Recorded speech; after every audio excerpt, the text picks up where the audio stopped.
Bonjour à tous, eh bien prenons un moment tous ensemble aujourd'hui pour continuer à lire et méditer le volume 4 du livre du ciel de Luisa Picaretta. Au nom du Père qui me crée, du Fils qui me sauve et du Saint-Esprit qui me sanctifie. Amen. Jésus, une fois de plus, nous nous immergeons en toi.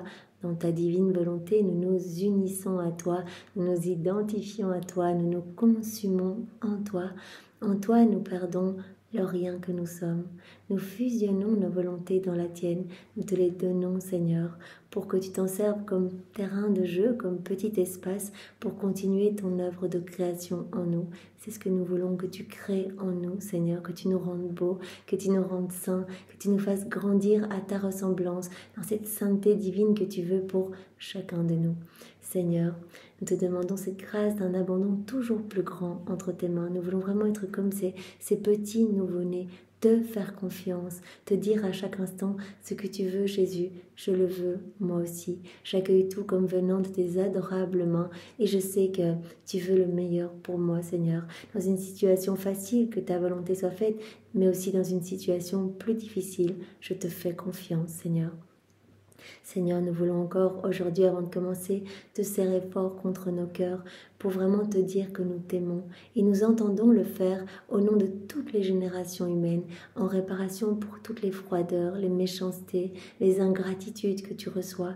Tu nous as dit il y a quelques jours, sois juste. Et tu nous as expliqué qu'être juste, c'est rentrer dans ta justice et t'offrir de la réparation, t'offrir de l'amour au nom de tous. C'est ce que nous faisons chaque jour avant de commencer à méditer ces vérités que tu nous donnes, Seigneur. Voilà, nous voulons t'aimer, Jésus, t'adorer, te louer, te bénir, te glorifier, t'honorer, te remercier, t'embrasser, le tout avec ta volonté à toi au nom de tous les hommes de tous les temps.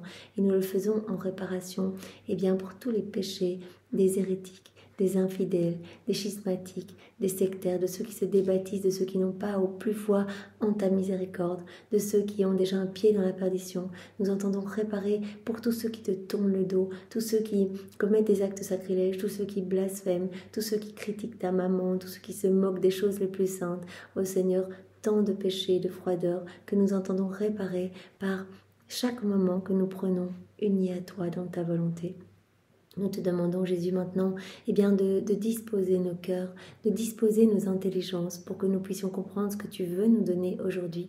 Tous les jours, tu nous nourris, Seigneur, tu nous abreuves pour vraiment que nous puissions nous attacher à toi et voir les merveilles que tu veux opérer en nous si nous te laissons de la place. Parce que si on agit tout seul sans toi, on te place sur la croix et on étouffe cette vie divine en nous. Et au contraire, on alimente une vie de mauvaises tendances, de mauvaises passions. Et le mal-être que l'on ressent, c'est ton râle en fait. Tu nous l'as dit, c'est le râle de l'agonie que je mets sur la croix en fait. C'est cela que vous ressentez en fait, ce sentiment de vide, de souffrance. C'est le fait d'être déconnecté de moi. Venez vous unir à moi et vous serez comblés de tout. Je vous rendrai propriétaire absolument de tout. On aura tout en commun. Venez reprendre cette place qu'avait Adam dans son état d'innocence, cette place d'enfant de lumière. Je veux vous revêtir de ces vêtements royaux. Et donc c'est très important de nous plonger tous les jours vraiment à la source dans ces écrits du ciel. Vraiment, ce sont les mots mêmes de Jésus. Jésus nous l'a dit à de multiples reprises. Ces écrits sont les miens, ce sont des parties de moi. Vraiment, chaque vérité, vraiment, je bénis chacun de ces mots.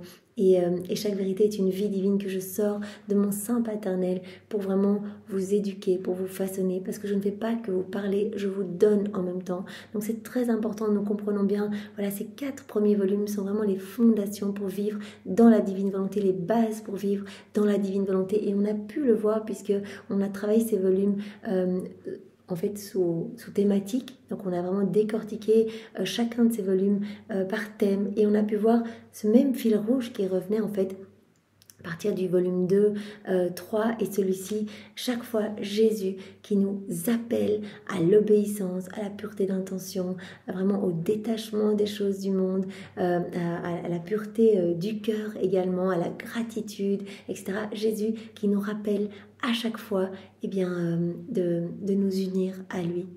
Voilà, et qui nous appelle, il commence déjà dans ses premiers volumes à nous appeler à vivre dans la divine volonté. Donc il vient vraiment nous travailler.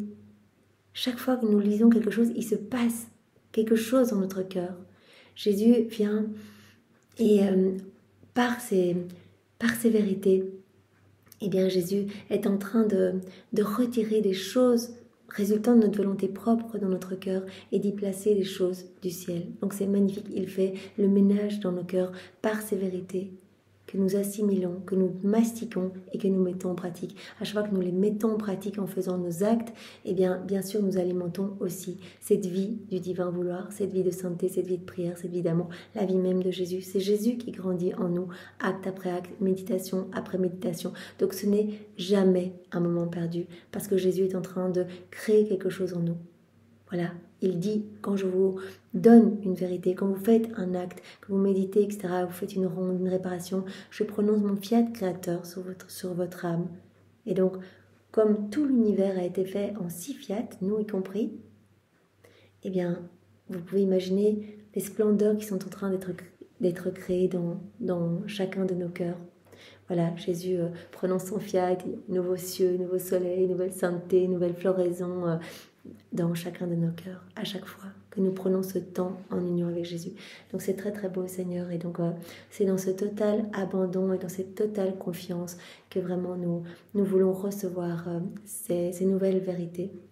Alors enveloppe-nous de ta lumière, donne-nous ton cœur, place ton cœur à la place de notre cœur, voilà, qu'il y ait vraiment cette transplantation cardiaque et que nous ne passions pas à côté de ce que tu veux nous donner.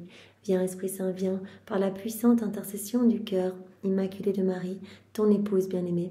Viens Esprit d'amour, Esprit de feu, Esprit de force, Esprit de joie, viens par la puissante intercession du cœur immaculé de Marie, ton épouse bien-aimée. Viens Esprit d'amour, viens par la puissante intercession du cœur immaculé de Marie, ton épouse bien-aimée. On peut demander de l'aide à Louisa.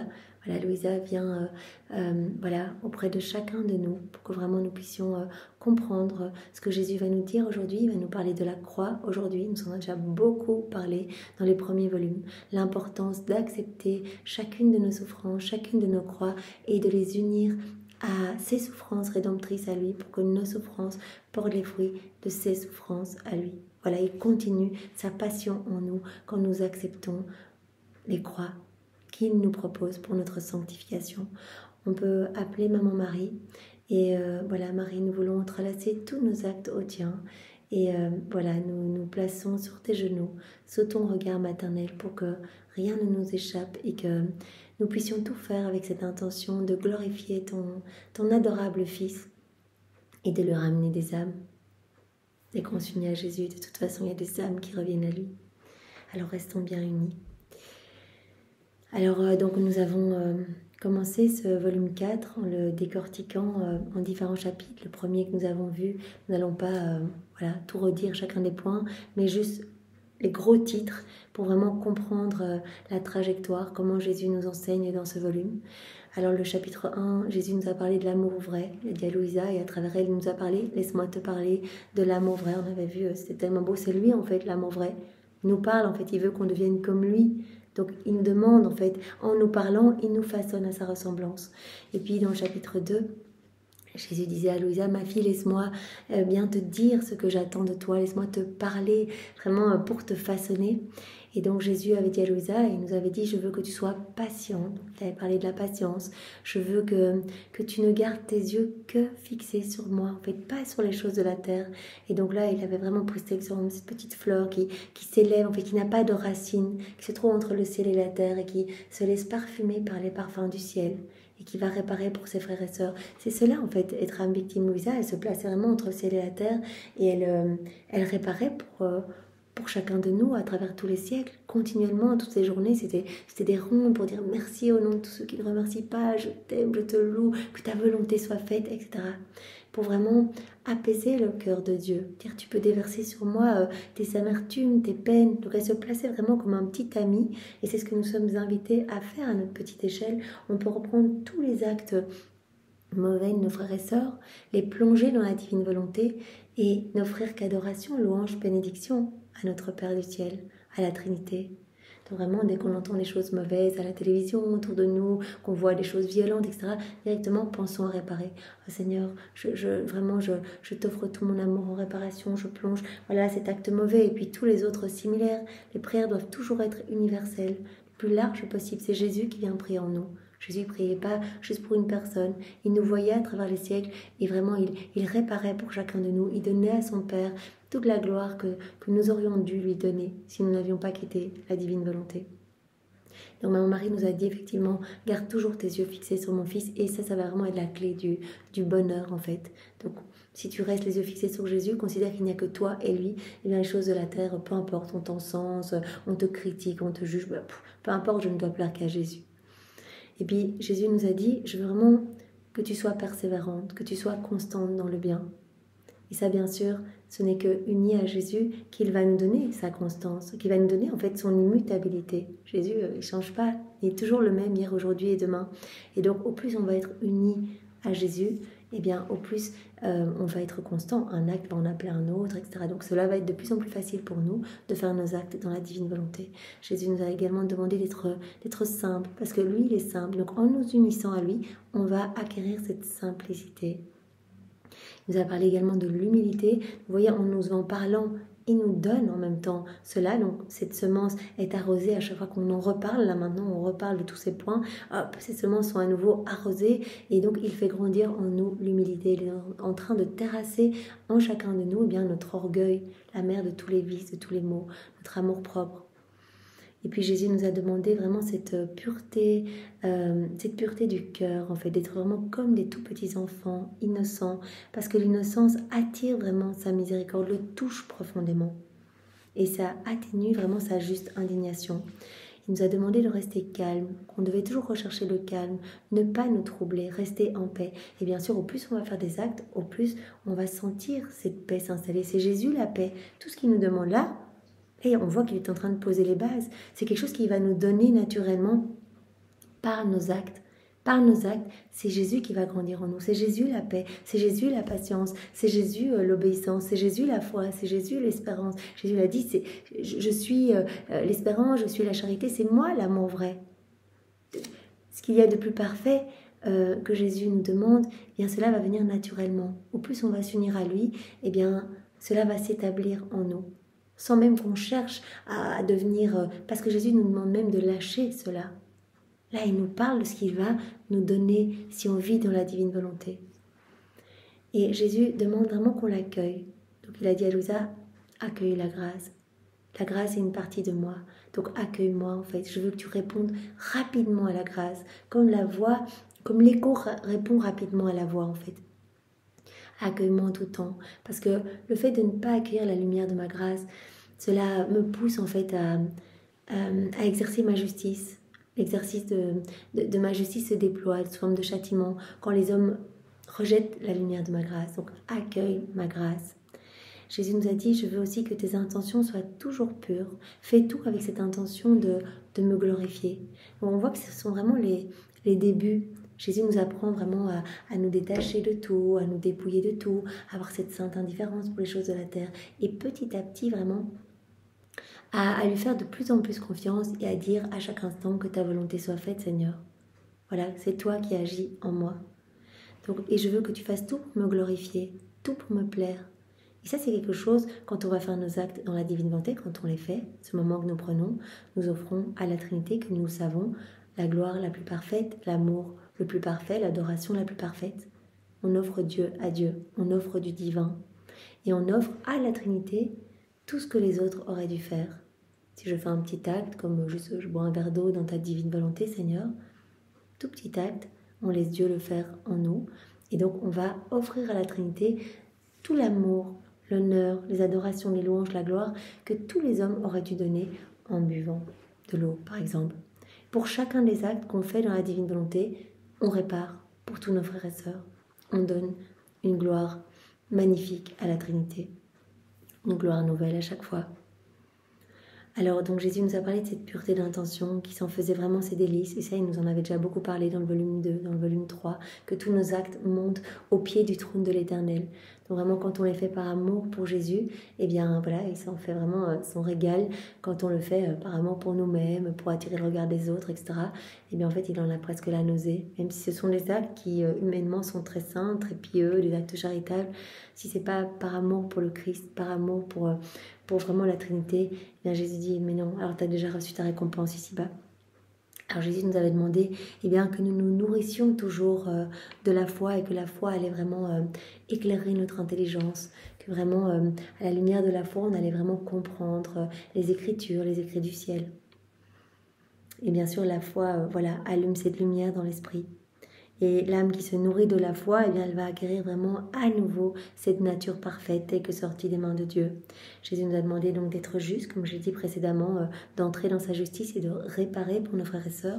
Il nous a parlé également de la charité. C'est lui, la charité, en fait, ce qu'il nous demande, c'est de devenir comme lui. Et il travaille notre cœur petit à petit pour qu'on soit un autre lui sur la terre, qu'on soit chacun de nous un autre Jésus ici-bas, en fait, exactement comme lui. Donc je veux que tu sois amour. Il nous a parlé de la charité, la hiérarchie de la charité, ce qui lui faisait le plus plaisir. Jésus nous a parlé il y a quelques jours aussi de l'obéissance, comme il nous en a déjà beaucoup parlé. Voilà, il veut vraiment que cette obéissance soit tout pour nous. En fait, l'obéissance ne s'appuie pas sur la raison humaine, on ne doit pas réfléchir en disant oui mais là, voilà, on doit faire confiance, obéir, parce que l'obéissance voit très loin et l'obéissance va former dans nos âmes la résurrection vraiment de toutes les vertus. On avait vu des exemples d'ordre qui étaient donnés à Louisa, même si elle voulait à tout prix rejoindre son Jésus dans le ciel et que Jésus disait mais viens, il testait son obéissance, le confesseur lui a interdit de mourir. Et donc voilà, quand elle dans les crucifixions que Jésus lui partageait, toujours son âme en dehors de son corps, quand elle semblait trop souffrir, le confesseur, par obéissance, la ramenait dans son corps. Et donc les souffrances disparaissaient, s'atténuaient. Et donc voilà, totalement sous obéissance. Donc Jésus nous appelle à cette obéissance. On avait vu aussi un ordre qui lui avait été donné qui n'était pas conforme à la volonté de Dieu. Et là, Jésus a dit, toi, ce que tu dois faire, c'est toujours obéir, et moi, je m'arrangerai si l'ordre n'est pas conforme à ma volonté et que c'est ton confesseur qui te le demande, eh bien, je m'arrangerai pour que tu ne manques jamais à l'obéissance. Donc là, il l'avait, en l'occurrence, suspendu de son état de victime, parce que c'était son confesseur qui lui avait demandé, de se sortir toute seule de son état de pétrification, de revenir toute seule, en fait, dans son corps.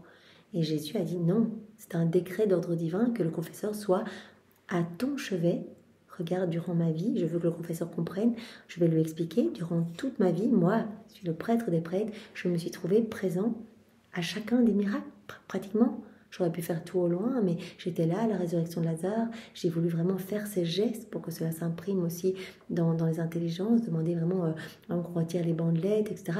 J'étais là, résurrection de la fille de Jaïr, etc. Donc j'étais présent, moi le prêtre des prêtres. Et à ma mort, il y avait un prêtre présent, Saint Jean, qui m'a offert en sacrifice à mon Père, en réparation pour les offenses des hommes, pour aussi la naissance de l'Église. Et donc voilà, c'est ce que Jésus a dit à Louisa. Ne t'inquiète pas, toi, sois toujours obéissante et moi, je m'arrangerai. Donc, Louisa avait été suspendue de son état d'âme victime. Vous vous rappelez, c'est même elle-même de retomber dans cet état, elle n'y arrivait pas. Donc, c'est vraiment Jésus qui est aux commandes et qui nous demande d'obéir à sa voix à travers notre directeur spirituel, ou si nous n'en avons pas, en obéissant à sa divine volonté, il va venir aiguiser cela en nous et vraiment qu'on puisse dire à chaque instant que ta volonté soit faite. Le simple fait de vivre chaque situation en disant « Seigneur, je l'accueille, j'accueille cette situation, c'est difficile, moi je vois que le mur, toi tu vois la marche, mais je te fais confiance, je l'accueille ». C'est une obéissance parfaite à sa volonté. Comme Jésus qui était obéissant toute sa vie, il a dit « C'est moi l'obéissance, je suis l'obéissance, toute ma vie, je n'ai d'autre gloire que l'obéissance ». Maman Marie, elle était dans cette obéissance parfaite aussi. Donc voilà, Jésus nous a parlé de cette obéissance. Alors aujourd'hui, Jésus va nous parler de la croix, donc ce point 15 de ce chapitre 2. Donc je veux que tu portes ta croix avec amour, avec humilité, avec résignation. Voilà, je veux vraiment que tu accueilles tout comme venant de mes mains et que tu unisses chacune de tes toutes petites souffrances ou de tes grandes souffrances aux miennes. Donc n'oublions pas de le faire, parce que Jésus nous le redit tout le temps. C'est la croix qui va venir décaper notre âme. Il autorise les croix pour notre sanctification. Et donc il disait même à Louisa, Voilà, même tes souffrances du passé, tu peux me les offrir. Parce que Louisa, à un moment, avait été rechercher toutes ses vieilles souffrances quand elle était petite, etc., qu'elle n'avait pas offertes à Jésus, qu'elle ne savait pas, elle ne vivait pas dans la divine volonté, elle ne savait pas le poids et la préciosité de ces souffrances quand on les offre. Et donc, elle avait été tout rechercher pour tout unir à celle de Jésus. Parce qu'elle a dit, voilà, dans la divine volonté, c'est un acte unique, éternel. Et donc, voilà, je viens et je t'offre tout cela. Et Jésus avait dit, mais comme c'est ingénieux, pour me glorifier davantage, tu as été recherché ce que tu avais oublié de m'offrir. Donc, nous pouvons tous le faire. Alors, on va commencer avec le premier point. La croix révèle Dieu à l'âme. Et si l'âme est de Dieu. À la date du 8 mars 1901. 8 mars 1901.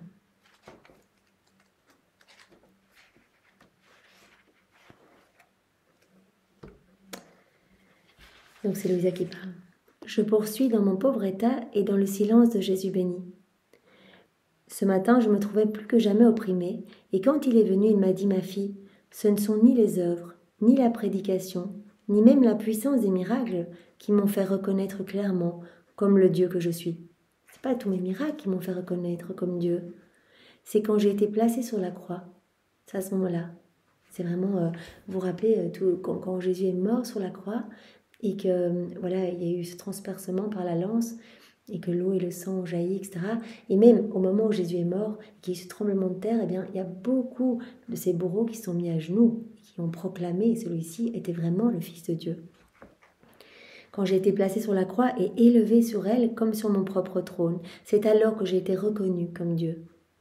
Son amour, sa patience, son humilité, ce silence. Il était dans le silence à prier pour ses ennemis, par ces paroles qui ont vraiment dû bouleverser en fait ses ennemis.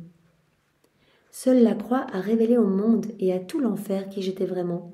Alors tous ont été ébranlés et ont reconnu leur Créateur.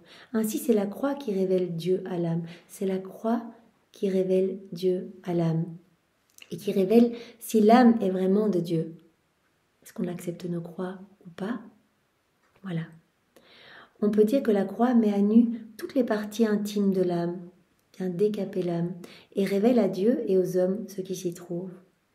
Donc la croix va venir faire une sorte de ponçage dans notre cœur. Et cela va révéler à Dieu et aux hommes ce qui se trouve dans notre cœur. Comment est-ce qu'on réagit dans les souffrances? Est-ce qu'on est toujours dans la gratitude, toujours dans la prière, ou est-ce qu'on se rebelle, qu'on ne veut pas de notre croix? Il ajouta, je consume les âmes sur 2 croix.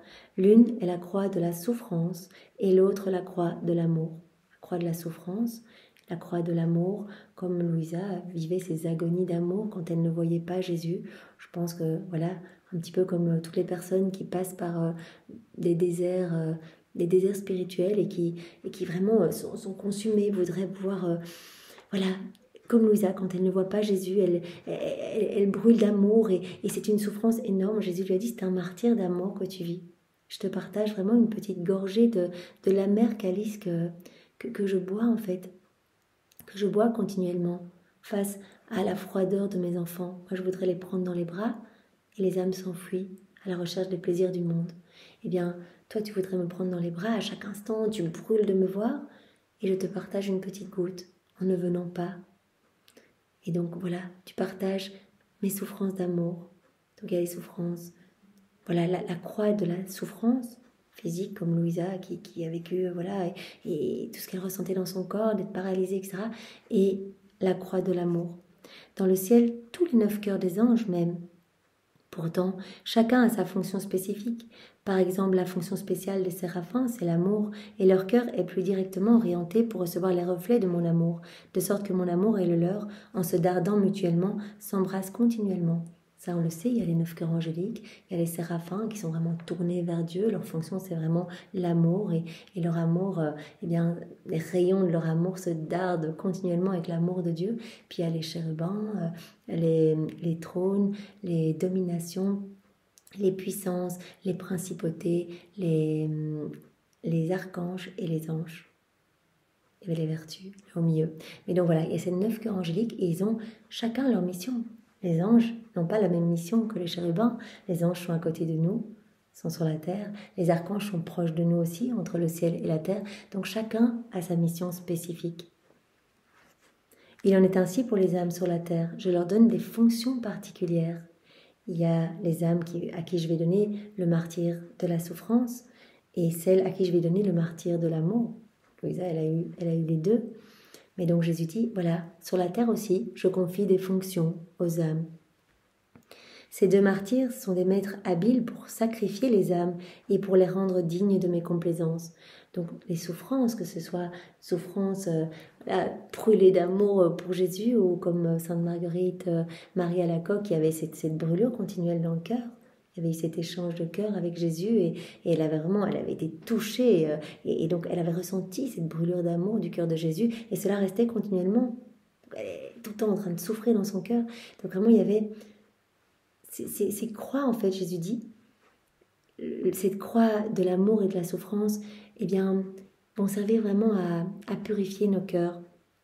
Ces deux martyrs sont des maîtres habiles pour sacrifier les âmes, pour les rendre dignes de mes complaisances. Donc vraiment pour les nettoyer, pour les purifier. Alors deuxième point, Jésus dit, regarde toujours le bien qui va résulter de ta croix. C'est quelque chose que Jésus nous a déjà dit et nous dira tout au long des 36 volumes, à la date du 19 mars 1901.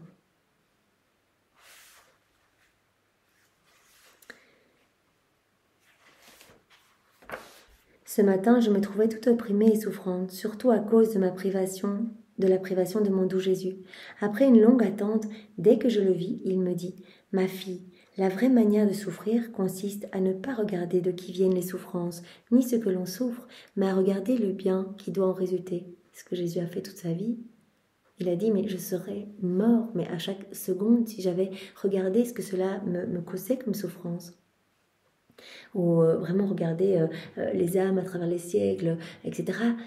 En fait, ce que je faisais, c'est que je ne regardais pas le mal que cela me causait, ces petites morts continuelles, ce que ma divinité imposait à mon humanité, ces flagellations à l'intérieur, ces couronnes d'épines, ces clous, etc. Je ne regardais pas cela, mais je regardais les âmes qui allaient être sauvées, le bien qui allait découler de mes souffrances, les âmes qui allaient accueillir des grâces, toutes ces grâces qui allaient se déverser par mes souffrances. Donc Jésus nous invite à faire de même, à ne pas nous apitoyer sur nos douleurs, nos souffrances, les petites choses que l'on vit, mais à regarder ce qui va en résulter, en les offrant. Voilà. La vraie manière de souffrir consiste à ne pas regarder de qui viennent les souffrances, ni ce que l'on souffre, mais à regarder le bien qui doit en résulter. Cela a été ma façon de souffrir. Je ne me suis arrêtée ni au bourreau, ni aux souffrances, mais au bien que j'avais l'intention de faire par le moyen de ces souffrances. Pour le bien de ceux-là même qui me faisaient souffrir, et en admirant le bien qui devait en résulter pour les hommes, j'ai méprisé tout le reste. Jésus demandait plus de souffrance qu'il voyait lors de son couronnement d'épines, il voyait les âmes devenir plus humbles, etc. Il réparait pour tous nos péchés d'orgueil, etc. Lors de sa flagellation, il réparait pour nos péchés de la chair, nos péchés commis contre les 5 sens, etc. Lors de sa crucifixion, il réparait par son sang coulait sur les fondations de l'Église, etc. Son sang coulait sur les familles, sur les couples, etc.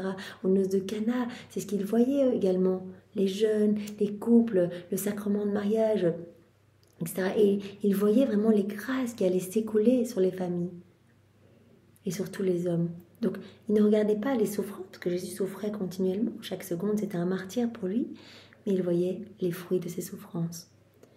Ma fille, c'est pour le bien de ceux-là même qui me faisaient souffrir. Donc, sur la croix, il offrait ses souffrances au Père pour ses bourreaux. D'ailleurs, beaucoup se sont convertis. Voilà. J'admirais le bien qui devait résulter pour les hommes de mes souffrances. J'ai méprisé tout le reste. Méprisé ses douleurs, sa fatigue, les crachats sur son visage, etc. Mais il ne regardait que le bien qui allait découler de ses souffrances. C'est avec intrépidité que j'ai suivi le cours de mes souffrances. Ma fille, cette manière de faire est la façon la plus facile et la plus profitable de souffrir. Non seulement pour souffrir avec patience, mais pour souffrir avec une âme courageuse et invincible. Voilà, donc soyons courageux dans ce qui nous arrive, dans notre quotidien, et offrons tout à Jésus en disant « Mais c'est génial Seigneur, tu vas pouvoir faire des merveilles avec ces souffrances. » Alors, troisième point, la croix, c'est le pain de la béatitude éternelle. Il y avait déjà un autre point que je vois que j'avais noté ici, avec regarde toujours le bien qui va résulter de la croix. Donc à la date du 9 novembre 1902.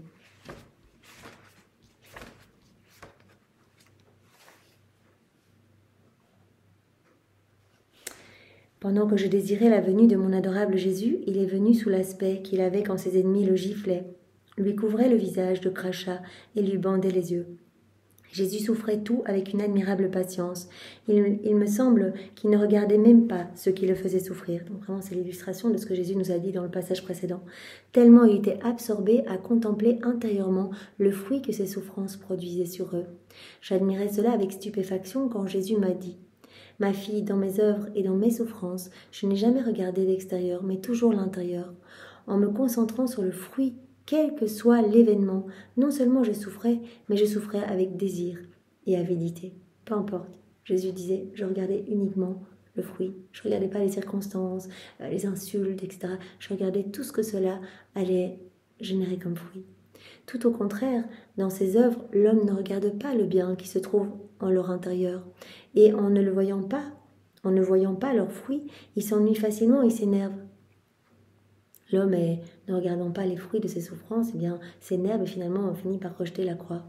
Souvent, il abandonne de faire le bien. S'il souffre, il s'impatiente facilement. Et s'il fait le mal, en ne regardant pas à l'intérieur de ce mal, il le fait avec facilité. Donc l'homme devient de plus en plus mauvais. L'homme ne regarde pas les fruits de chacun de ses actes faits en union avec Jésus, chacune de ses souffrances accueillies, etc. Mais il va regarder lui-même, sa petite satisfaction immédiate, et donc il va s'engouffrer de plus en plus dans le mal.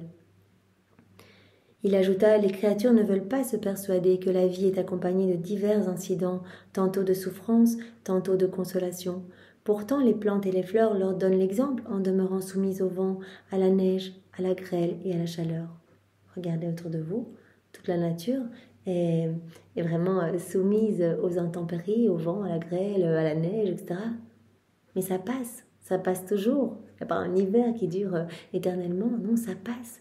Il y a toujours l'éclaircie après le froid, etc. Donc vraiment, regardez autour de vous et de la même manière que la nature accueille tout, eh bien accueillez tout et offrez-moi tout. Alors, nous arrivons maintenant au troisième point. Donc, la croix est le pain de la béatitude éternelle à la date du 13 juin 1901.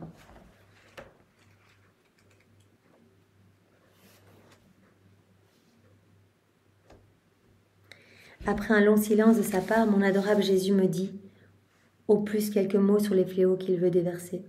Ce matin, je me trouvais opprimée et fatiguée à cause de ma situation difficile, et surtout à cause des continuelles absences de Jésus.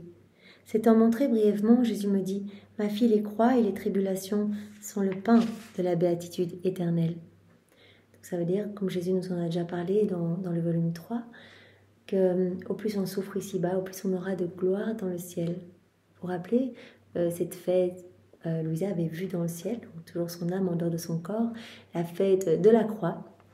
Il y avait des croix super lumineuses, des croix super grandes, etc.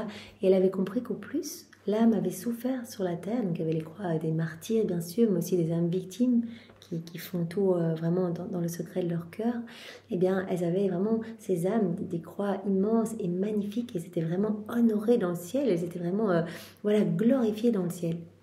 Et donc c'est ce que Louisa comprend aujourd'hui à travers les mots de Jésus. Jésus lui dit, les croix et les tribulations sont le pain de la béatitude éternelle.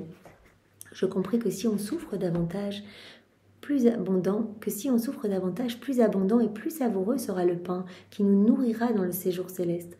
En d'autres mots, plus nous souffrons, plus nous sommes assurés de la gloire future. Vous voyez, Jésus nous le redit toujours avec des exemples différents. Accueille tes souffrances. Accueille tes souffrances. Elles sont là pour quelque chose, pour vraiment purifier ton âme.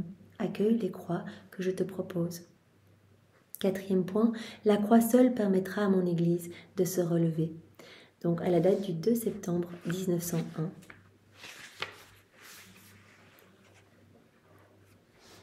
Donc Jésus va nous parler dans ce passage de l'Église. Ce matin, j'ai vu mon adorable Jésus avec le Saint-Père.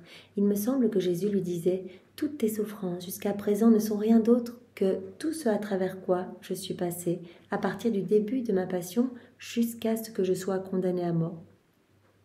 Donc l'Église connaît vraiment un petit peu des tribulations, vraiment des difficultés. Et Jésus s'adresse au Saint-Père, donc en fait Louisa, elle voit cela, et lui dit, voilà, ce que tu traverses, c'est ce par quoi je suis passée en fait. Depuis le début de ma passion, jusqu'à ce que je sois condamnée à mort. Mon petit-fils, il ne te reste rien d'autre que de porter ta croix jusqu'au calvaire. Pendant qu'il disait cela, il semblait que Jésus béni prenait une croix et la plaçait sur les épaules du Saint-Père en l'aidant à la porter. Disant, porte ta croix, accueille tout. Tu as des difficultés, il y a ces difficultés énormes pour l'Église, porte ta croix. Jésus ajouta, mon Église ressemble à une moribonde, surtout en ce qui concerne les conditions sociales. Il semble que ses ennemis attendent avec anxiété son cri de mort. Beaucoup attaquent l'Église. Et Jésus dit, mon Église ressemble plus à rien. Et l'Église, c'est mon corps. Moi, je suis la tête. Et l'Église est le corps, en fait. Et on avait déjà vu dans les autres volumes Jésus qui montrait son Église, qui disait, mais je souffre parce qu'en fait, la moitié de mon corps, en fait, est putréfiée. Jésus nous avait montré, c'était la partie gauche de son corps, c'était tous des membres, en fait, qui, au lieu de parfumer l'Église, l'enténébraient et blessaient le cœur de Jésus. Il y avait une toute petite partie à droite de membres saints qui voilà, parfumaient l'Église et qui avançaient pour la gloire de Dieu. Et donc Jésus avait montré aussi l'Église comme une colonne toute vacillante. Il y avait le Saint-Père au-dessus qui essayait de maintenir le tout. Et en bas de l'Église, ceux qui devaient soutenir les fondations de l'Église, eh bien, étaient eux-mêmes complètement gangrénés, faibles, tenaient à moitié, etc. Donc Jésus nous a déjà montré, vraiment, à cette époque-là, que vraiment l'Église est toute vacillante. Et dit, l'Église va passer par des tribulations pour en arriver, comme Jésus l'avait dit, à un renouvellement complet. Et donc il avait déjà montré à Louisa cette église victorieuse. Il lui avait demandé d'ailleurs d'être un soutien en fait pour l'église. Voilà, qu'elle puisse vraiment, dans cette église vacillante, qu'elle puisse être ce soutien de l'église. Donc mon église ressemble à une moribonde, surtout en ce qui concerne les conditions sociales. Il semble que ses ennemis attendent avec anxiété son cri de mort. Courage, mon petit-fils. Donc là, Louisa, elle voit donc Jésus qui s'adresse au Saint-Père. Courage, mon petit-fils, après que tu seras arrivé sur la montagne, lorsque se fera l'élévation de la croix, tous se réveilleront et l'Église se dépouillera de son aspect de moribonde et retrouvera sa pleine vigueur. Donc il faut passer par cette croix de l'Église. Et Jésus nous avait montré dans d'autres volumes qu'il disait, maintenant je vais châtier l'Église, je t'autorise ça pour que mon Église se relève plus belle. Donc là, Jésus dit, tu vas passer par courage, tu vas passer par la croix, mais mon Église, qui est vraiment à cet aspect moribond, va retrouver sa pleine vigueur. Seule la croix est le moyen pour cela, comme seule la croix a été l'unique moyen pour combler le vide que le péché avait fait. Seul mon passage par la croix a été vraiment ce moyen pour remplir ce vide que le péché avait fait, pour combler la distance infinie qui existait entre Dieu et l'homme. Donc la croix est vraiment importante. Et Jésus dit, il va y avoir ce passage difficile, mais courage, parce que vraiment, cela va aller pour un mieux, un renouvellement de l'Église. En ces temps-ci, seule la croix permettra à mon Église, courageuse et resplendissante, de relever le front pour confondre et mettre en fuite ses ennemis. Donc il y a vraiment tous ces ennemis de l'Église. Et Jésus dit au Saint-Père, donc c'est ce que Louisa voit, de garder courage et que l'Église se relèvera belle en fait. De l'état de moribond, elle passera vraiment à un état de pleine vigueur. Cela dit, Jésus disparut. Et donc il va nous montrer dans les quelques lignes qui vont suivre son amour, même si on est là, qu'on est des membres infectés de son Église, cet amour brûlant pour chacun de nous qui ne cesse de se donner. Peu après, mon bien-aimé Jésus revint. Tout affligé, il dit, ma fille, comme la société actuelle me désole. Le monde, les hommes. Elle est constituée de mes membres et je ne peux m'empêcher de les aimer. Il m'arrive comme à quelqu'un qui a un bras ou une main infectée et blessée. Est-ce qu'il haït ce membre pour autant? Quelqu'un qui aurait un membre infecté, une main toute blessée, etc. Est-ce qu'on va haïr notre membre blessé ou au contraire on va lui prodiguer des soins? Et bien Jésus dit, voilà, moi je suis là, j'ai toute une partie de moi qui est complètement gangrénée, mais je vous aime, je vous aime. Voilà. Il m'arrive comme à quelqu'un qui a un bras ou une main infectée et blessée. Haït-il ce membre pour autant? Est-ce qu'il a ce membre en horreur? Pas du tout. Au contraire, il lui prodigue tous les soins nécessaires. Qui sait tout ce qu'il dépense pour guérir ce membre malade? Ce membre blessé fait souffrir tout son corps, qu'il maintient opprimé et affligé jusqu'à sa guérison. Telle est ma situation. Je vois mes membres infectés et blessés, j'en souffre. À cause de cela, je me sens portée à les aimer davantage. Voilà, comme si vous aviez un membre de votre corps blessé, eh bien toute votre attention irait vraiment pour essayer de soigner ce membre. Eh bien moi, c'est ce que je fais. Tous mes membres infectés, qui me tournent le dos, qui me crachent dessus, je redouble d'amour pour essayer vraiment de les toucher. Oh, comme mon amour est différent de celui de mes créatures. Je suis contraint de les aimer parce qu'elles sont miennes. Mais elles ne m'aiment pas comme l'un des leurs. Si elles m'aiment seulement pour leur propre avantage. Après cela, Jésus disparut et je me suis retrouvée dans mon corps. Donc, nous avons vu ces 4 premiers points. Donc la croix révèle Dieu à l'âme. Et si l'âme est de Dieu, comment est-ce qu'on réagit face aux croix que Jésus nous propose? Alors deuxième point, regarde toujours le bien qui va résulter de ta croix. Et donc là, on a vu 2 passages à ce sujet-là. Jésus qui nous a parlé dans le premier passage, ce que nous devions faire. Et dans le deuxième passage, il nous a montré que lui, eh bien, sous les coups, les crachats, eh bien, il se réjouissait des grâces qui allaient en découler, des fruits qui allaient en découler. Troisième point, la croix est le pain de la béatitude éternelle. Plus on souffre, plus on aura de gloire dans le ciel. Quatrième point, la croix seule permettra à mon Église de se relever. Cinquième point, celui qui fuit la croix est dans l'obscurité. À la date du 15 septembre 1901.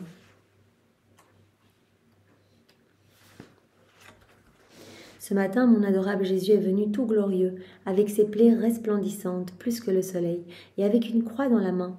Je voyais aussi une roue avec 4 angles en saillie.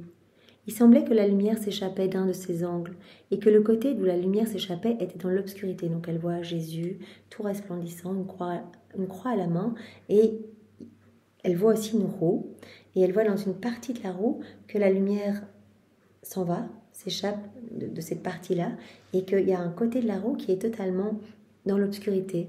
Il y avait des gens qui se trouvaient dans cette obscurité, comme abandonnés par Dieu. On voyait des guerres sanglantes qui se succédaient contre l'Église et entre les gens eux-mêmes. Ah, il me semblait que les choses dont Jésus le béni m'avait parlé auparavant concernant l'avenir s'approchaient d'un pas rapide. Vraiment, ces châtiments dont Jésus a beaucoup parlé dans les volumes précédents, voilà, des châtiments qui doivent venir pour que les hommes puissent revenir à son cœur. En fait, c'est une expression de son amour. Quand son amour ne peut pas se déverser facilement, eh bien son amour se déverse sous forme de justice divine, pour que les hommes soient touchés, se mettent à genoux, reviennent dans les bras de leur Père. En voyant tout cela, notre Seigneur était ému de compassion. Donc elle voit cela, elle voit des guerres, elle voit les hommes se trouvant vraiment dans l'obscurité en fait. Jésus était ému de compassion. Il s'est approché de la partie obscure de la roue et il a jeté dessus la croix qu'il tenait dans sa main, en disant d'une voix sonore « Gloire à la croix ». Donc il y a une partie de la roue où elle voit vraiment une partie de l'humanité qui est vraiment dans les ténèbres, beaucoup de personnes qui sont dans l'obscurité, et Jésus qui a une croix à la main jette la croix dans cette partie sombre pour que tout s'illumine. Parce que de la croix jaillit la lumière. Ça, c'est vraiment important. La croix précède toujours la gloire. La croix fait jaillir la splendeur de Dieu. Jésus dit, je me cache dans chacune des croix, je suis dans chacune des croix. Et cela vous décape, vous sanctifie, vous purifie. Il jette cette croix dans la partie obscure et dit, gloire à la croix. Il me semblait que cette croix rappelait la lumière. Donc la croix ramène la lumière. Alors que les peuples, en se réveillant, imploraient aide et secours, Jésus répéta, tout le triomphe et la gloire viendront de la croix. Voilà. Donc vraiment, quand on accueille la croix, cela produit quelque chose dans notre âme qui vraiment ramène la lumière en nous. Autrement, les remèdes aggraveront les maux eux-mêmes. Donc la croix. Donc Jésus envoie la croix là, cette image que Louisa voit, pour que les hommes se repentent. Parce que Jésus a dit, mais moi, les plantations, les maisons, vos richesses, tout ça, vous pouvez replanter, vous pouvez reconstruire, mais quand une âme est perdue, qui me la rendra ? Qui me la rendra ? Donc, je suis parfois, poussée à devoir vous envoyer des croix, etc., pour que vous changiez. Parce que qui, dans la difficulté, ne se met pas à genoux ? Quand quelque chose nous arrive, le premier réflexe, c'est on va prier, etc. Donc, Jésus autorise des croix pour qu'on revienne à lui. Il autorise l'exercice de sa justice pour qu'on revienne à lui. Pour notre sanctification. Jésus a parlé dans d'autres volumes de la croix comme un cadeau de fiançailles. qu'il nous offre en fait. Et si on accepte cette croix, on va au mariage avec lui. Où Jésus encore nous a montré cette image dans le volume 2 ou 3, où il était vraiment avec un grand collier. Il y avait un grand carquois d'un côté, il avait une lance à la main, il avait un arc à flèche. Et en fait, il y avait plein de pierres précieuses dans ce carquois. Il s'amusait à envoyer des pierres précieuses sur les âmes. Et en fait, ces pierres précieuses, c'était les croix. Et les âmes qui accueillaient ces pierres précieuses étaient complètement transformées. Il y avait de la lumière qui jaillissait de ces âmes. Et elles glorifiaient vraiment la Trinité. Et celles qui rejetaient, eh bien, vivaient vraiment dans les ténèbres. C'est vraiment ce que ce passage nous montre ici avec cette roue. Voilà, les âmes qui sont dans l'obscurité et Jésus qui envoie une croix et la lumière jaillit en fait de ces croix qui sont accueillies. Bien sûr, elles doivent être accueillies. Si on les rejette, on s'embourbe encore plus. Qui pourrait décrire combien je fus affligée et inquiète de ce qui pourrait arriver, de ce qui pourra arriver. 6e point, celui qui accueille la croix participe aux souffrances de ma passion, nous dit Jésus, et épouse la forme de mon humanité. À la date du 8 février 1902.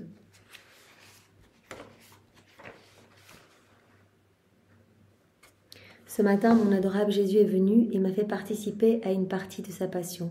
Pendant que je souffrais, le Seigneur, pour m'encourager, me dit « Ma fille, le premier but de ma passion était de procurer gloire, louange, honneur, action de grâce et réparation à la divinité. » Le but d'ailleurs de toute sa vie. Jésus a dit « La première chose que j'ai faite et pour laquelle je suis venue, c'est de donner à mon Père toute la gloire que les hommes auraient dû lui donner si c'était conformé à ses grâces, s'il n'avait pas quitté la divine volonté. » Donc le premier but de ma passion, c'était de glorifier mon Père, de lui donner les remerciements, l'action de grâce, les louanges, les honneurs et toute la réparation qui lui était due. Le second, c'était le salut des âmes et l'obtention de toutes les grâces nécessaires pour atteindre ce but. Mais le but premier, donc, c'était de glorifier son Père. Et le second but, c'était le salut de nos âmes. Jésus, sa passion, elle a duré 34 ans, depuis l'instant 1 dans le ventre, l'instant 1 de son incarnation dans le ventre de sa maman. Il était déjà avec sa couronne d'épines, les clous dans ses mains, son corps flagellé, etc. Pour chacun de nos actes déconnectés de son divin vouloir.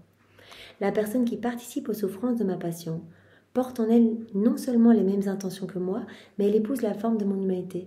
Donc, si on a des souffrances, qu'on accueille, qu'on unit à celle de Jésus, eh bien, Jésus dit, cette âme, je continue ma passion en elle. On est unis. On est unis et elle va porter en elle toutes mes intentions, c'est-à-dire glorifier mon Père, travailler pour le salut des âmes, par cette souffrance qu'elle va m'offrir. Et elle va épouser la forme de mon humanité. Et comme mon humanité est unie à ma divinité, nous dit Jésus, l'âme qui participe à mes souffrances, elle est elle aussi en contact avec ma divinité. Elle est aussi en contact avec ma divinité. Et donc elle peut obtenir ce qu'elle veut. Donc Jésus dit, en vous unissant à moi, donc moi je continue ma passion en vous, vous êtes unis à toutes mes intentions. On a vu intention, Jésus tout au long de sa passion, tout au long de sa vie, glorifier son Père et travailler pour le salut de nos âmes. Donc on s'unit à ces intentions en accueillant nos souffrances, en les unissant aux siennes. On prend la forme de son humanité. Et comme son humanité est unie à sa divinité, eh bien on est en contact avec sa divinité. Et Jésus dit, je ne peux rien refuser à ces âmes qui accueillent leur croix et qui unissent leurs souffrances aux miennes. Ces souffrances sont comme des clés pour ouvrir des trésors divins. Et cela aussi longtemps que l'âme vit ici-bas. Et une gloire particulière lui est réservée dans le ciel, une gloire provenant de mon humanité et de ma divinité, qui va la faire participer à ma propre lumière et à ma propre gloire. Une gloire nous attend dans le ciel, bien sûr Jésus est en train de nous préparer des grâces à non plus finir pour chaque souffrance que l'on accueille par amour pour lui. Vraiment chaque souffrance va être comme une clé qui va nous permettre d'ouvrir tous les trésors célestes. Et Jésus nous dit aussi, en plus, une gloire toute spéciale s'ensuit pour toute la cour céleste, gloire provenant de cette âme à cause de ce que je lui ai communiqué. Donc, il y a aussi une gloire qui va être distribuée en fait à toute la cour céleste par l'acceptation de nos souffrances. Plus les âmes se seront assimilées à moi dans les souffrances, plus de lumière et de gloire jaillira. Plus les âmes se seront assimilées à moi dans les souffrances, plus de lumière et de gloire jaillira de la divinité, gloire à laquelle participera toute la cour céleste. On s'unit à Jésus, continue sa passion en nous, Vraiment, les fruits de ces souffrances se renouvellent à travers notre humanité. Et donc la Trinité est glorifiée et toutes ces gloires rejaillissent sur toute la cour céleste, tous les saints, les bienheureux.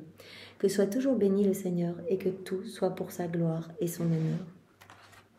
Alors point 7, la croix précède la gloire. Donc vraiment, on avait déjà eu un point, là, point 3, où Jésus disait la croix, c'est le pain de la béatitude éternelle. Donc ça va vraiment dans le même sens. La croix précède la gloire. À la date du 24 février 1902.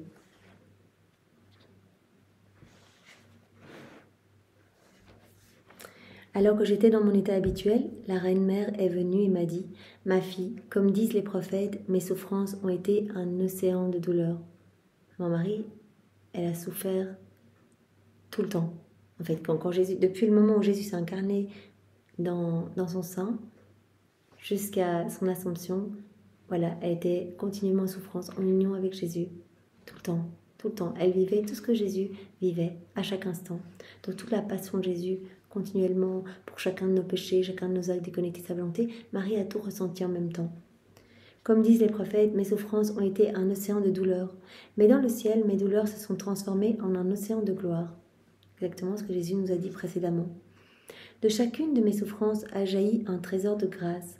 Alors que sur la terre, on m'appelle l'étoile de la mer, laquelle guide au port en toute sécurité, au ciel, on m'appelle l'étoile de la lumière, pour tous les bienheureux, par le fait qu'ils sont recréés par cette lumière produite par mes souffrances.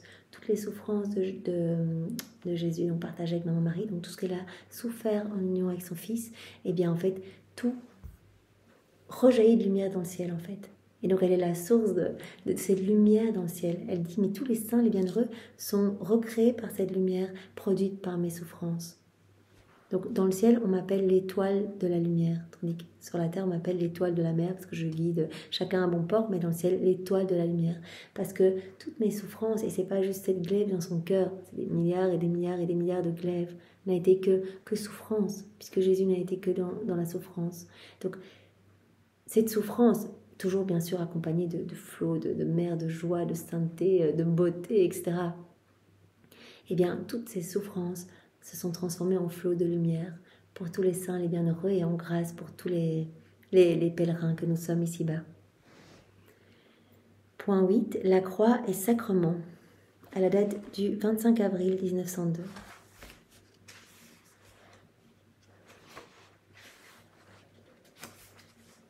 Ce matin, je me suis retrouvée hors de mon corps. Après m'être mise à la recherche de mon doux Jésus, je l'ai trouvé. Il était dans un tel état, un état tellement pitoyable que cela me crevait le cœur. Il avait les mains transpercées et contractées par l'âpreté des douleurs, de sorte qu'on ne pouvait les toucher. J'ai essayé de les toucher pour pouvoir détendre les doigts et pour en cicatriser les plaies, mais je n'ai pas pu.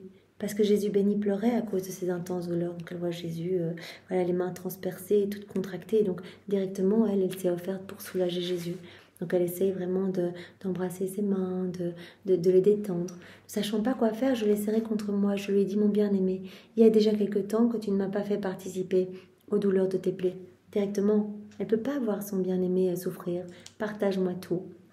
Donc c'est absolument pas du dolorisme, dire je vais souffrir pour souffrir, etc. C'est on aime tellement Jésus, Louisa elle aime tellement Jésus qu'elle ne supporte pas de le voir souffrir, comme une maman qui dira à son enfant, mais je préfère 1000 fois souffrir plutôt que toi souffrir là. Eh bien c'est ce que Louisa dit, donne-moi tes souffrances, partage-moi tes peines, tes amertumes. Ça fait longtemps, Jésus, que tu ne m'as pas fait participer aux douleurs de tes plaies.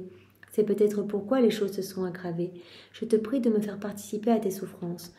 Ainsi, si je souffre, tes souffrances pourront diminuer. Donc c'est vraiment ça.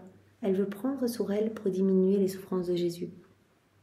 Pendant que je parlais ainsi, un ange est apparu avec un clou dans la main, et il m'a transpercé les mains et les pieds. Au moment où il enfonçait le clou dans mes mains, les doigts de mon cher Jésus se décontractaient et ses plaies se cicatrisaient. Donc on comprend bien, hein, c'est comme des vases communicants. Si Jésus partage un petit peu de ses peines à Louisa, elle souffre les plaies de Jésus, donc par la crucifixion, et Jésus, lui, il est un petit peu soulagé. Donc elle voit vraiment les mains de Jésus qui se décontractent et les plaies qui commencent à cicatriser. Pendant que je souffrais, le Seigneur me dit, « Ma fille, la croix est sacrement. Chacun des sacrements produit ses effets spéciaux. Celui-ci enlève le péché, celui-là confère la grâce, celui-ci unit à Dieu, celui-là donne la force et beaucoup d'autres effets. Chaque sacrement, dans les 7 sacrements, il y a un effet qui est attaché. Celui-ci nous unit davantage à Dieu, celui-ci nous renforce, etc. Et voilà, Jésus dit, seule la croix unit tous ces effets ensemble en les reproduisant dans l'âme. Donc, décape l'âme du péché, confère à l'âme la grâce, unit l'âme davantage à Dieu, etc.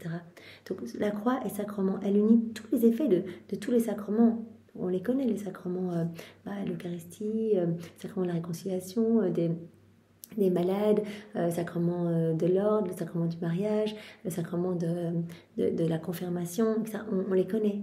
Il y a des effets attachés à chacun de ces sacrements. Et Jésus dit, seule la croix est un sacrement qui reprend tous ces effets, qui va vous unir d'une manière telle à moi, d'une manière magnifique à moi. Seule la croix unit tous ces effets ensemble en les reproduisant dans l'âme avec une telle efficacité qu'elle peut en très peu de temps rendre l'âme semblable à l'original d'où elle est sortie. Décape l'âme tellement qu'elle sanctifie l'âme de manière accélérée. C'est la voie rapide de la sanctification. C'est pour ça qu'il y a beaucoup de saints qui ont beaucoup souffert, qui sont morts jeunes dans des grandes souffrances, etc., tuberculose, on pense à Carlo Acutis, voilà, qui est mort à 15 ans, chaque fois avec des souffrances importantes offertes à Jésus. Les souffrances offertes décapent l'âme très rapidement. Ensuite, comme si Jésus avait voulu prendre du repos, il s'est retiré dans mon intérieur. Donc voilà, nous avons vu ce point, la croix et sacrement. Et 9e point, la croix remet de l'ordre dans l'âme. À la date du 5 mars 1903.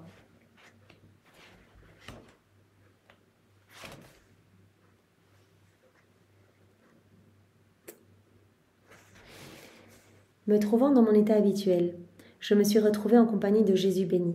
Totalement épuisé et essoufflé, il porta un faisceau de croix et d'épines dans les bras. En le voyant dans cet état, je dis « Seigneur, pourquoi tant essoufflé avec ce faisceau dans tes bras ?» Il me répondit « Ma fille, il s'agit des croix de la désillusion. » Donc elle voit Jésus avec un faisceau de croix dans les mains. Il dit « Ce sont les croix de la désillusion. Je les tiens toujours prêtes pour désillusionner les créatures, pour les aider en fait à se sanctifier. » Voilà, si on est complètement dans l'illusion que les richesses vont faire notre bonheur, eh bien il se peut que Jésus nous envoie une croix pour qu'on puisse être désillusionné et se dire « Ah non, en fait, la richesse ne m'amène aucun bonheur et je vais m'attacher uniquement à Jésus. » C'est ce que Jésus va nous expliquer maintenant. Donc ces croix, je les tiens toujours prêtes pour désillusionner les créatures. Pendant qu'il disait cela, nous nous sommes trouvés au milieu de gens. Dès que Jésus béni voyait quelqu'un qui s'attachait aux créatures, il prenait dans le faisceau de croix la croix de la persécution et la lui donnait. Donc quelqu'un qui s'attache trop au monde, etc., qui est trop mondain, bien Jésus, hop, lui envoie une petite croix, autorise une croix de persécution, peut-être des jugements, tout d'un coup, des calomnies. Alors, en se voyant persécutée et méprisée, cette personne perdait ses illusions. Donc, vous savez, elle voit ce qui se passe quand Jésus envoie les croix. La personne qui est très attachée à tous ses amis, etc., Jésus qui autorise une petite croix de persécution. Et Louisa, elle voit cette personne qui perdait ses illusions et comprenait ce que sont les créatures et que Dieu seul mérite d'être aimé. Si quelqu'un s'attachait aux richesses de ce faisceau, Jésus prenait la croix de la pauvreté et la lui donnait. En voyant ses richesses s'envoler en fumée et en se voyant elle-même réduite à la misère, cette personne comprenait qu'ici-bas, tout est fumée et que les vraies richesses sont les richesses éternelles. Par suite, son cœur s'attachait à tout ce qui est éternel. Donc, ces croix de désillusion que Jésus tient dans les mains, pour notre sanctification, voilà, quand c'est complètement désordonné dans notre cœur, hop, Jésus nous envoie des croix pour redonner tout en nous, pour vraiment qu'on se désillusionne des choses du monde. Si un autre s'attachait à l'estime de soi ou au savoir avec beaucoup de douceur, Jésus béni prenait la croix des calomnies et de la confusion. Quelqu'un qui se croyait important, avait de l'estime pour lui-même, et hop, Jésus envoyait la petite croix des calomnies et la lui donnait. Confuse ou calomniée, cette personne laissait, si l'on peut dire, tomber son masque, et elle comprenait son néant et son être. Elle ordonnait tout son intérieur en fonction de l'ordre voulu par Dieu, et non plus en fonction d'elle-même. Jésus faisait ainsi avec toutes les autres croix. Donc Jésus se montre à Louisa avec ce faisceau de croix, et Louisa, elle peut voir combien ces croix accueilli, transforme les âmes et remet de l'ordre dans les âmes. Après cela, mon adorable Jésus me dit « As-tu vu la raison pour laquelle je tiens ce faisceau de croix dans mes bras ?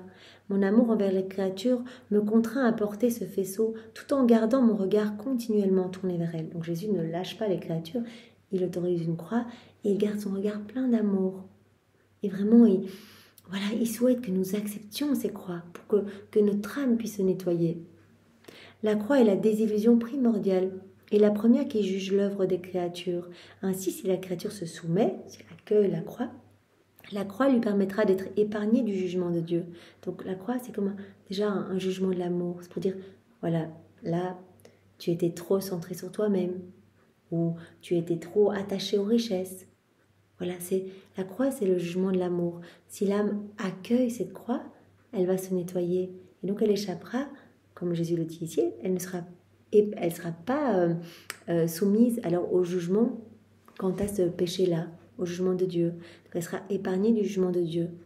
Voilà, toutes les croix qui l'ont purifiée, eh bien c'est quelque chose qui lui permettra d'avoir déjà cela de beau en elle.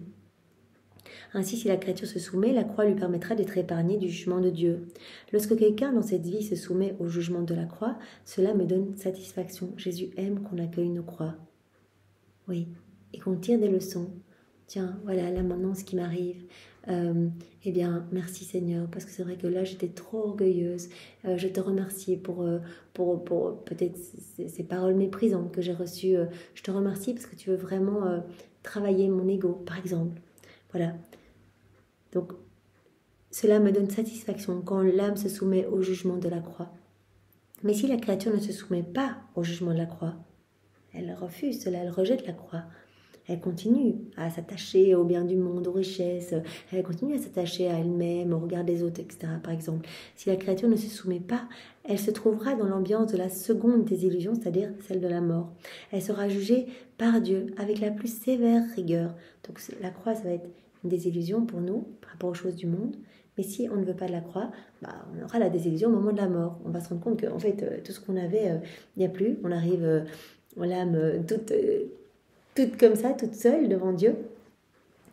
Et Jésus nous dit ici, elle sera jugée par Dieu avec la plus sévère rigueur. Mais elle sera surtout jugée pour avoir échappé au jugement de la croix, qui est complètement un jugement d'amour. Elle sera aussi jugée du fait d'avoir rejeté ses croix. Ensuite, Jésus disparut. Je compris que c'est vrai que Jésus aime la croix, bien que souvent c'est l'homme lui-même qui incite Jésus à la lui donner. Quand l'homme est complètement désordonné, Jésus lui propose des croix pour vraiment que son âme se purifie. Si l'homme était ordonné envers Dieu, envers lui-même et envers les créatures, alors en ne voyant dans l'homme aucun désordre, le Seigneur s'abstiendrait de lui donner des croix et il lui donnerait la paix. Donc ce point que nous avons intitulé, donc la croix remet de l'ordre dans l'âme. Donc on a bien compris, Jésus qui a envoyé des croix pour réordonner notre âme, pour nous sanctifier et pour la nettoyer. L'acceptation de la croix, en point 10, rend notre cœur plus fort, notre amour plus fort. À la date du 24 décembre 1902,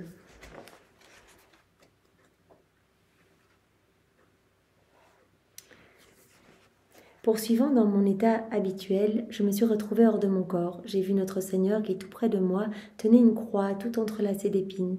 Il l'a pris et la plaça sur mes épaules, en me demandant de la porter, au milieu d'une multitude de gens, pour leur donner la preuve de sa miséricorde et pour apaiser la justice divine. Jésus dit, tu veux porter la croix, comme c'est une âme victime. Jésus dit, voilà, comme ça, ce serait une preuve de ma miséricorde, que je ne déploie pas ma justice sur les hommes, mais que je déploie ma colère quelque part et ses souffrances sur toi. La croix était tellement lourde que je la portais toute courbée et presque en me traînant.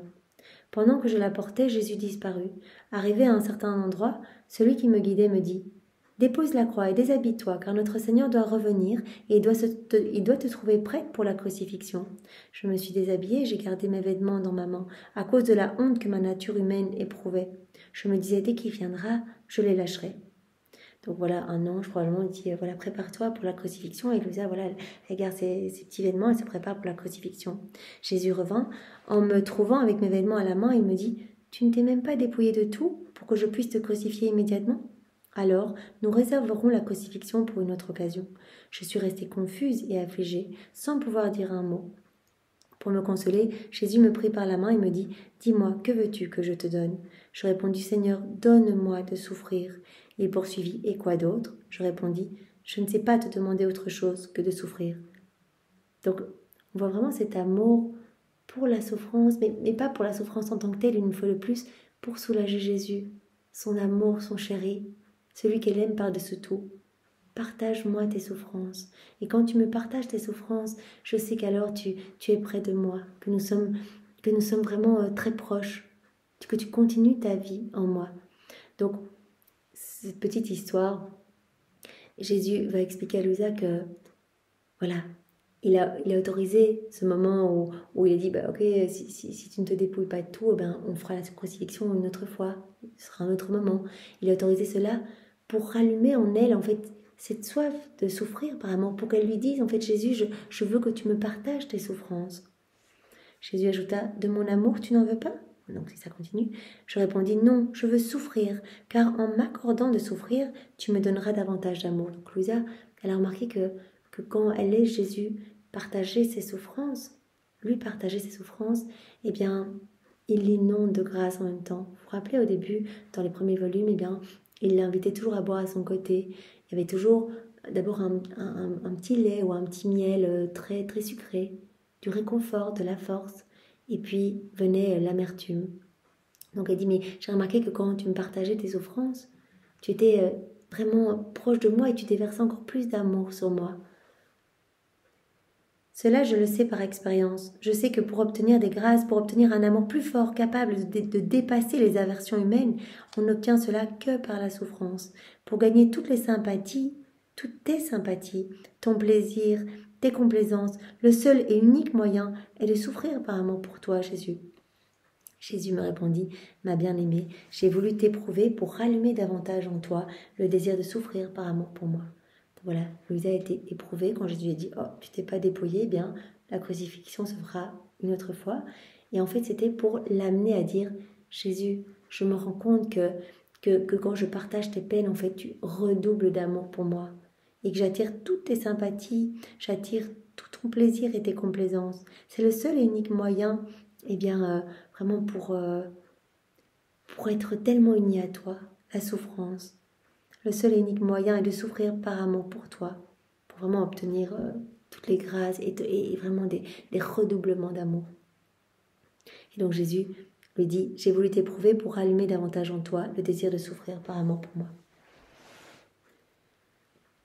Donc, l'acceptation de la croix rend vraiment notre amour fort. Alors, comme 11e point, le dernier point pour aujourd'hui, Jésus nous dit, j'ai divinisé la croix à la date du 19 avril 1901.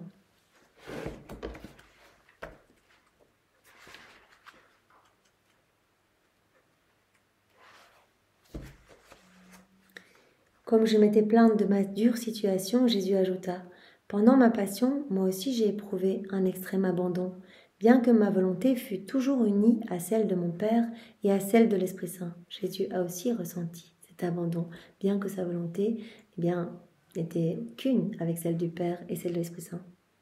J'ai voulu souffrir cela pour diviniser la croix en toutes choses, tellement qu'en me regardant et en regardant la croix, tu trouveras dans l'un et l'autre la même splendeur. Tu trouveras dans l'un et l'autre les mêmes enseignements, le même miroir dans lequel tu pourras continuellement te mirer, sans que tu ne vois de différence entre te mirer dans l'un ou dans l'autre. Donc Jésus nous dit à travers ces mots, il y a une identification entre moi et la croix. J'ai souffert toute ma vie à chaque instant, à chaque seconde. Et est-ce que vous avez pu lire dans les évangiles, ce que vous lisez dans les évangiles, ma terrible passion, etc., et ce n'était qu'une paille par rapport à ce que j'ai vécu à chaque instant, ce n'était qu'une ombre, parce que c'était tout le temps que cela se passait, des morts continuelles pour chacun de vous et chacun de vos actes, déconnectés de moi, déconnectés de mon divin vouloir. Donc, il y a une identification entre moi et la croix, nous dit Jésus. Tu pourras te contempler autant dans mon humanité que dans la croix. En me regardant et en regardant la croix, tu trouveras dans l'un et l'autre la même splendeur, les mêmes enseignements, le même miroir dans lequel tu pourras continuellement te regarder sans que tu ne vois de différence entre te regarder, te mirer dans l'un ou dans l'autre.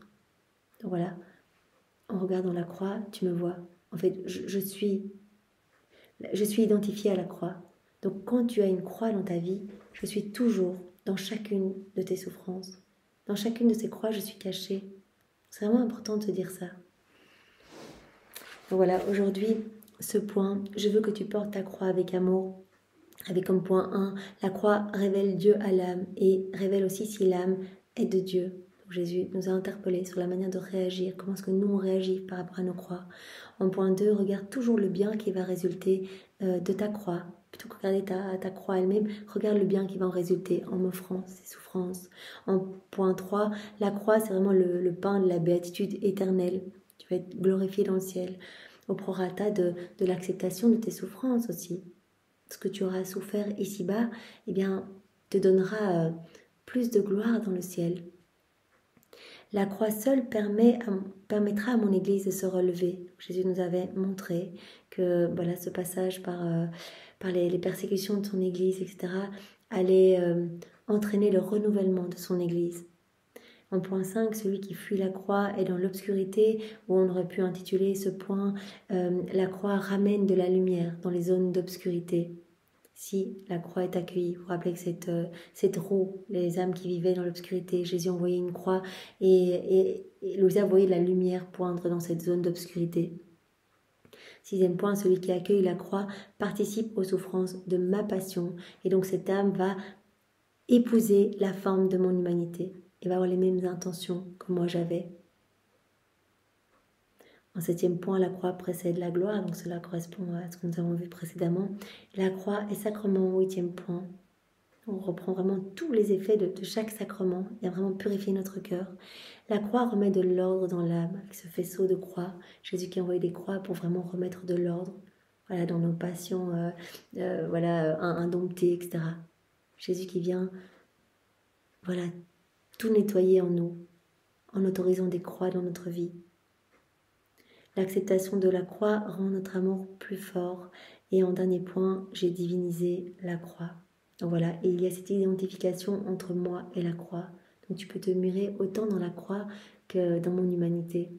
Tu y trouveras la même splendeur, tu y trouveras les mêmes enseignements, tu y trouveras le même miroir, puisque toute ma vie n'a été qu'acceptation en fait et que souffrance imposée par ma divinité à mon humanité pour refaire chacune de vos vies. Voilà, eh bien merci Seigneur pour tous ces passages, toutes ces vérités que tu nous as révélées ce soir. Tu nous invites vraiment à accueillir tout comme venant de tes mains. Tu nous invites à nous réjouir des cadeaux que tu nous proposes en fait, cette voie accélérée de sainteté pour te ressembler Seigneur, pour que tu puisses continuer ta vie et tes souffrances à travers notre humanité. Toi qui as ce corps glorieux dans le ciel, tu cherches des âmes qui vont te donner leur oui pour que tu puisses continuer ta vie en elles, à travers leur corps. Alors Seigneur, merci, nous te louons, nous te bénissons, nous t'adorons. Seigneur, nous voulons te recouvrir de l'amour de ta maman, de son immaculée conception. Nous voulons t'offrir sa pureté, ses paroles tendres, ses gestes affectueux. Nous voulons t'offrir l'amour du Père, l'amour de l'Esprit Saint. Nous voulons t'offrir tout ton amour que tu as placé dans l'œuvre de la création, de la rédemption, de la sanctification. Nous voulons t'offrir tous les actes d'amour de tous les saints de tous les temps que nous refaisons dans ta divine volonté pour te donner une gloire nouvelle, pour donner à ton Père et à l'Esprit Saint également cette gloire nouvelle. Nous voulons également, Jésus, en gage de remerciement, t'offrir tous les actes accomplis dans ta divine volonté, par Adam, dans son état d'innocence, par Maman Marie, par Louisa, par les âmes à la suite de Louisa. Et Seigneur, eh bien nous restons dans ton cœur pour que tu continues à imprimer ces différentes vérités en nous et que cela puisse porter vraiment de magnifiques fruits pour toi, Seigneur. C'est toi qui es à l'œuvre en nous, Seigneur. Rends-nous dociles au travail que tu veux accomplir dans nos cœurs. Sois béni, Seigneur. Au nom du Père et du Fils et du Saint-Esprit. Amen. Je vous demande pardon si c'était peut-être un peu confus. Voilà, Seigneur, c'est toi qui es à l'œuvre. Et donc, voilà, si je me suis égarée à certains moments, eh bien, refais tout dans ta divine volonté, Seigneur. Voilà, nous te présentons cela avec l'intention vraiment de t'aimer, de te glorifier, et que les âmes reviennent à toi. Au nom du Père et du Fils et du Saint-Esprit. Amen. Soyez tous bénis. Au revoir.